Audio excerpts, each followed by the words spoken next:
ధరణి దారుణాలకు కాలం చెల్లింది. ఎంతో మంది రైతులను ఇబ్బందులకు గురిచేసిన ధరణి పోర్టల్ను ప్రభుత్వం రద్దు చేసి కొత్త ఆర్ఓఆర్ చట్టం భూభారతిను అమల్లోకి తీసుకొచ్చింది. పైలట్ ప్రాజెక్టుగా 4 మండలాల్లో ప్రారంభించి జూన్ 2 నుండి పూర్తి స్థాయిలో అందుబాటులోకి తేనున్నారు. ఇప్పటికే భూభారతి చట్టం ఎలా ఉండబోతుంది అనే అంశాలపై అవగాహన సదస్సులు ఏర్పాటు చేసి ప్రజలకు వివరించే ప్రయత్నం చేస్తున్నారు. అయితే ఈ అవగాహన సదస్సులో ధరణి వల్ల ఎదుర్కొన్న సమస్యలు అధికారులకు వివరిస్తూ ప్రజలు కంటతడి పెట్టుకోవడం, భూభారతి చట్టం రైతులకు చుట్టంలా ఉంటుందని అధికారులు వివరిస్తున్న నేపథ్యంలో అసలు ధరణి వల్ల ప్రజలు ఎలాంటి ఇబ్బందులు ఎదుర్కొన్నారు, భూభారతిలో ఎలాంటి అంశాలు ఉంటాయి, లెట్స్ వాచ్ ఇట్.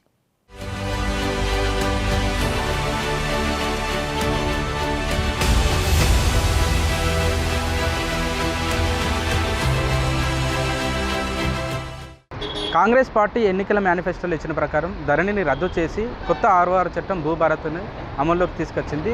ఏప్రిల్ 14వ తేదీ అంబేద్కర్ జయంతి సందర్భంగా 4 మండలాలు పైలట్ ప్రాజెక్టుగా తీసుకొని ఈ భూభారతి చట్టాన్ని అమల్లోకి తీసుకొచ్చారు. దీనికి సంబంధించి ఇప్పటికే జిల్లాలు, మండలాల స్థాయి వారీగా రైతులకు అవగాహన సదస్సు నిర్వహిస్తూ వాటికి గతంలో ధరణికి ఇప్పుడు భూభారతికి ఉన్న తేడాలు మొత్తం అధికారులు వివరిస్తున్నారు. ఈ కార్యక్రమంలో జిల్లా కలెక్టర్లు, ఆర్డీఓలు, ఎంఆర్ఓలు, స్థానిక ఎమ్మెల్యేలు పాల్గొంటూ రైతులకు భూభారతి చట్టంపై పూర్తిగా అవగాహన కలిగిస్తున్నారు. గతంలో ధరణి వల్ల రైతులు ఏ విధంగా నష్టపోయారు, ధరణిలో జరిగిన తప్పుల వల్ల రైతులు అధికారులు ఏ విధంగా తిరగాలని చెప్పేసి వాళ్ళ దగ్గర నుంచి కూడా అన్ని సలహాలు, సూచనలు తీసుకొని వాళ్ళకు ఏ విధంగా భూభారతులు కొత్త చట్టంలో ఏ విధంగా వాళ్ళకు అనుకూలమైన అంశాలు ఉంటాయని వాళ్ళకి చెప్పే ప్రయత్నం చేస్తున్నారు. అసలు పూర్తిగా ధరణి వల్ల ఎలాంటి లోపాలు జరిగాయి, భూభారతి చట్టంలో ఎలాంటి అంశాలు ఉంటాయని చెప్పేసి ఒకసారి తెలుసుకునే ప్రయత్నం చేద్దాం.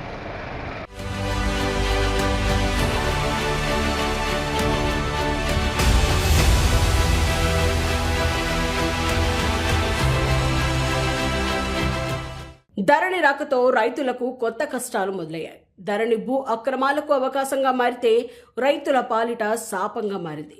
ఏళ్లుగా సాగు చేసుకుంటూ అనుభవదారులుగా ఉంటున్న వారి స్థానంలో పట్టాదారు పేరు రావడం, వారికే పాస్బుక్ రావడం, సాదా బైనామాలను పరిగణలోకి తీసుకోవడం, ఎంఆర్ఓలు, ఆర్డీఓల దగ్గర సవరణలకు అవకాశం లేకపోవడంతో రైతులు కోర్టుకు వెళ్లాల్సిన దుస్థితి ఏర్పడింది. ధరణి లోపాల కారణంగా గతంలో అమ్ముకున్న భూములకు కూడా కొంతమందికి పాస్బుక్స్ రావడంతో అదే భూమిని నమ్ముకున్న రైతులు నాయకుల చుట్టూ, అధికారుల చుట్టూ తిరిగి న్యాయం చేయాలని కోరే పరిస్థితి ఏర్పడింది. అనేక పోరాటాల ఫలితంగా, అనేక ఉద్యమాల ఫలితంగా తెలంగాణ రాష్ట్రం ఏర్పడడం జరిగింది 2014లో.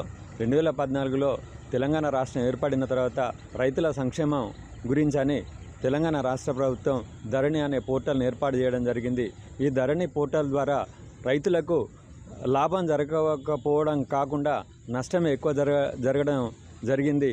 అది ఎలాగంటే కబ్జాలో ఉన్నటువంటి రైతులు ఎవరైతున్నారో వాళ్ళను తీసేసి కేవలం పట్టాదారులు ఎవరైతున్నారో వాళ్ళకే ఆ యొక్క భూములు చెందేటట్టుగా ప్రభుత్వం నిబంధనలను సవరించడం జరిగింది. దానివల్ల రైతులు అనేక ఇబ్బందులకు పాల్పడడం జరిగింది. అయితే ఆ లాస్ట్కు వాళ్ళు పండించినటువంటి పంట ఏదైతుందో ఆ పంటను ఐకేపీలా అమ్ముకుందామన్నా కూడా వీళ్ళ పేర్ల మీద ఎలాంటి పాస్బుక్లు కానీ ఇంకా ఎలాంటి ఆధారాలు కానీ లేకపోవడం వల్ల ఆ రైతులు పండించిన పంటను ఎవరైతే పాస్బుక్లు ఉన్నటువంటి రైతులు ఉన్నారో వాళ్ళ పేర్ల మీద వీళ్ళు అమ్ముకోవడం జరిగింది. గతంలో అమ్ముకున్న భూములకు పాస్బుక్స్ పొందిన వారు భూదందాలకు పాల్పడుతూ రియల్ ఎస్టేట్ వ్యాపారాలకు తెరలేపారు. భూముల ధరలు పెరగడం, ధరణిలో ఉన్న లోపాలను ఆసరాగా చేసుకుని కొంతమంది సామాన్యులను ఇబ్బందులకు గురి చేశారు. మృతి చెందిన వారి పేరుతో నకిలీ ఆధార్ కార్డులు సృష్టించి కూడా అక్రమ రిజిస్ట్రేషన్లకు కొంతమంది ఎంఆర్ఓలు పాల్పడ్డారు. ధరణి వచ్చాక మా భూమి రికార్డుల్లో కనిపించడం లేదంటూ కాజీపేటలో వ్యక్తి 5 ఏళ్ల పాటు అధికారుల చుట్టూ తిరిగి ఇటీవలే గుండెపోటుతో మృతి చెందాడు. మా అసింపత్తి గ్రామం పెంబర్తి శివార్లో 4 ఎకరాల భూమి ఉంది. ధరణి కాంగ్రెస్ ప్రభుత్వం బుక్లో ఎకరా 17 గుంటలన్నది. ధరణి బుక్ వచ్చేసరికి అలా 20 గుంటలు మా చిన్నాన్న పేరున పడ్డది. అది వేసి అది ఉంచుకొని వేరేట అతనికి అమ్మేసిండు. ఎంఆర్ఓ చుట్టూ తిరిగినా, సిపి దగ్గర అయినా, ఎమ్మెల్యే దగ్గర అయినా, ఆర్డీఓ దగ్గర అయినా, కలెక్టర్ దగ్గర అయినా ఎవరు పట్టించుకుంటలేరు. ఇప్పుడు 3 ఇయర్స్ అవుతుంది. మాకు చాలా ఇబ్బంది ఉన్నది. పెద్ద మనుషులు ఎవరు రెస్పాండ్ అవుతలేరు. కులంలో ఎంఆర్ఓ ఫీల్డ్కి వచ్చిండు, ఎవరు వచ్చినా పట్టించుకుంటలేడు. ఎంఆర్ఓ ఫోన్ చేసినా వస్తలేడు. చాలా ఇబ్బంది పెడతాడు. మాకు చాలా ఇబ్బంది అవుతుంది. పోలీస్ స్టేషన్లో పెట్టినా కూడా పోలీసు వాళ్ళు ఫోన్ చేసినా వస్తలేడు. ఇంటికి పోయి తీసుకొచ్చిండు, ఇబ్బంది పెడతాడు.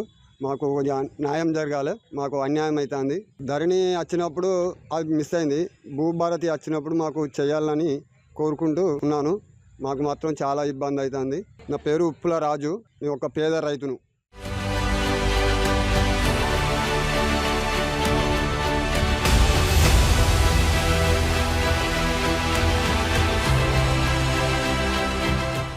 రెండు 2018లో మణికొండలో ఓ వ్యక్తి గతంలో తెలంగాణ ఇండస్ట్రీస్కి 3 ఎకరాల భూమి గిఫ్ట్గా రిజిస్ట్రేషన్ చేశాడు. కానీ ధరణి వచ్చాక ఆ వ్యక్తి పేరు మీద మళ్ళీ పాస్బుక్ రావడంతో ఆ వ్యక్తి ప్రస్తుతం అక్కడ ఫ్లాట్స్ చేసి విక్రయిస్తున్నా కూడా అధికారులు పట్టించుకోవడం లేదు. మనకి భూభారతి చట్టాన్ని ఏప్రిల్ 14వ తేదీన లాంచ్ చేయబడింది. ఈ భూభారతి చట్టానికి ఈ ధరణి చట్టానికి కొన్ని తేడాలు ఉన్నాయి. గతంలో ధరణి చట్టంలో ఎటువంటి నియమాలు రూపొందించలేదు, అంటే చట్టం తయారు చేశారు కానీ ఎటువంటి నియమాలు రూపొందించబడలేదు. ధరణి చట్టంలో ఏదైనా పట్టాదారు పాస్ పుస్తకం పొంది ఉండి దాంట్లో పొరపాటు జరిగితే దాన్ని అప్పీలు వ్యవస్థ లేకుండా ఉన్నది. అంటే ఏదైనా సవరణ జరగాలన్నా, పట్టాదారు పాస్ పుస్తకం రద్దు చేయాలన్నా దానికి పూర్తిగా కూడా సివిల్ కోర్టుకు మాత్రమే అధికారాలు ఉంటాయని ధరణి చట్టంలో తెలుపబడింది. అదేవిధంగా మనకి ధరణి వచ్చిన తర్వాత సాదా బైనామా దరఖాస్తును కూడా స్వీకరించి ఉన్నారు. ధరణిలో సాదా బైనామా దరఖాస్తుల ప్రక్రియ కొనసాగింపునకు ఎటువంటి నియమ నిబంధనలు లేకపోవడం వల్ల అవి కూడా సాదా బైనామాలు కూడా చేయలేకపోయాం. ధరణిలో ఏదైనా సరే, ఏ తప్పు జరిగినా సరే పూర్తిగా సివిల్ కోర్టుకే అధికారాలు ఉన్నట్టుగా, సివిల్ కోర్టు మాత్రమే దాన్ని చూడాలన్నట్టుగా చట్టంలో రూపొందించడం వలన ఆ ధరణి చట్టంలో ఉన్న లోపాలను సవరిస్తూ మనకి ఈ భూభారతి చట్టాన్ని రూపొందించడం జరిగింది. ఎస్ఆర్ఎస్పీ కెనాల్ కోసం గతంలో కొంతమంది భూములు తీసుకొని వాళ్లకు ప్రభుత్వం నష్టపరిహారం కూడా ఇచ్చింది. కానీ ధరణి వచ్చాక మళ్ళీ వాళ్ళు రికార్డులోకి రావడంతో రియల్ ఎస్టేట్ వ్యాపారాలు చేసుకుంటున్నారు. ధరణి వచ్చాక భూ సమస్యలు పెరిగిపోయి నిత్యం ఏదో చోట భూమి పంచాయతీలు జరుగుతూనే ఉన్నాయి. ప్రతి సోమవారం నిర్వహించే ప్రజావాణిలో దరఖాస్తులు ఇచ్చేది కూడా ధరణి బాధితులే ఎక్కువ.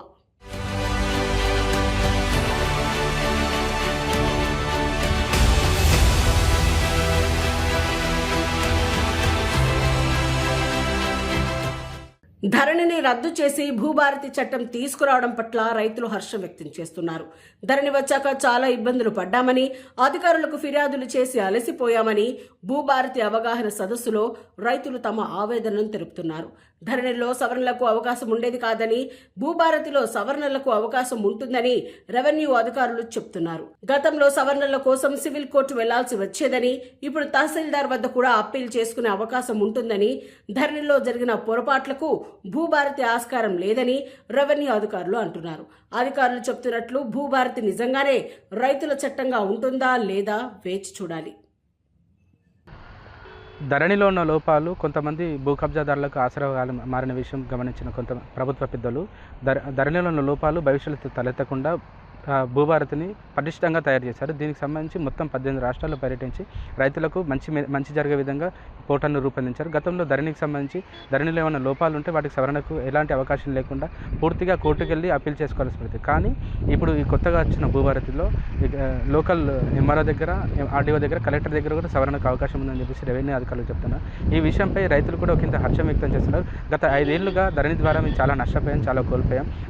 గతంలో మేము సాగు చేసుకున్న భూమిలో కొంత పాత పట్టాదారులు వచ్చి మమ్మల్ని తీవ్రంగా వేధించారు. అలాంటివి లేకుండా ఇప్పుడు కొత్తగా ప్రభుత్వం తీసుకొచ్చే భూభారతి ద్వారా మాకు మేలు జరిగే అవకాశం ఉందని ప్రభుత్వానికి, పాలకులకు కూడా రైతులు ఒకంత హర్షం వ్యక్తం చేస్తున్నారు. రెవెన్యూ అధికారులు కూడా ఇప్పుడు ఇన్ని రోజులు అధికారుల చుట్టూ తిరిగిన మీకు రావాల్సిన అవసరం లేదు, మీ భూమి రికార్డులు ఎటుపోవు, మీ భూమి రికార్డులు పదిలంగా మా దగ్గర ఉంటాయని చెప్పేసి అధికారులు కూడా ఒకంత భరోసా వస్తుంది. చూడాలి అసలు ఈ ప్రభుత్వం కొత్తగా తీసుకొచ్చిన భూభారతి చట్టం రైతులకు నిజంగా చుట్టంగా మారుతుందా లేకపోతే గతంలో మారుతుందా చూడాల్సిన పరిస్థితి.